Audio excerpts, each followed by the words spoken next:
ಶ್ರೀಕೃಷ್ಣ ಪರಬ್ರಹ್ಮಣೇ ನಮಃ. ಶ್ರೀ ಮುಕುಂದಮಾಲಾ ಸ್ತೋತ್ರ 27-28. ಮಜ್ಜನ್ಮನಃ ಫಲಮಿದಂ ಮಧುಕೈಟಭಾರೇ ಮತ್ಪ್ರಾರ್ಥನೀಯ ಮದನುಗ್ರಹ ಏಷ ಏವ ತ್ವದ್ಭೃತ್ಯ ಭೃತ್ಯ ಪರಿಚಾರಕ ಭೃತ್ಯ ಭೃತ್ಯ ಭೃತ್ಯಸ್ಯ ಭೃತ್ಯ ಇತಿ ಮಾ ಸ್ಮರ ಲೋಕನಾಥ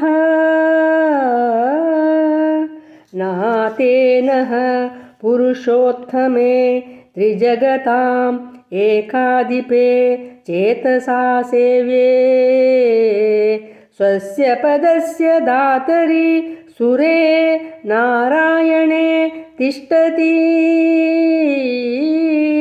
ಯಂ ಕಶ್ಚಿತ್ ಪುರುಷಾಧಮಂ ಕತಿಪಯ ಗ್ರಾಮೇಶಂ ಅಲ್ಪಾರ್ಥದಂ ಸೇವಾಯೈ ಮೃಗಯಾ ಮಹೇ ನರಂ ಅಹೋ ಮೂಢಾ ವರಾಕಾ ವಯಂ.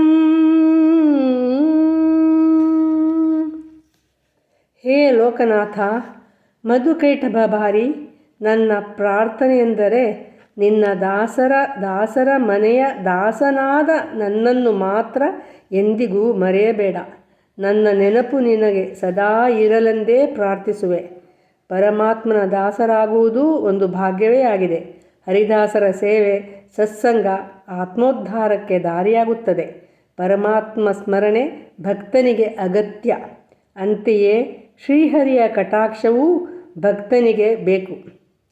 ಎಲ್ಲರಿಂದಲೂ ಸೇವಿತನಾದ ಜಗದೀಶ್ವರನಾದ ಶ್ರೀಮನ್ನಾರಾಯಣನಿರುವಾಗ ಆತನು ಸದಾ ಭಕ್ತರನ್ನು ವರದ ಹಸ್ತದಿಂದ ಸಲಹುವಾಗ ನಾವು ಯಾವನೋ ಒಬ್ಬ ಅಲ್ಪ ಸಹಾಯ ಮಾಡಬಲ್ಲ ಗೇಣೋಡೆಯ ಮಾನವನನ್ನು ತೃಪ್ತಿಪಡಿಸಲು ಹಾತೊರೆಯುತ್ತೇವಲ್ಲ, ನಾವು ಅಲ್ಪರಲ್ಲವೇ?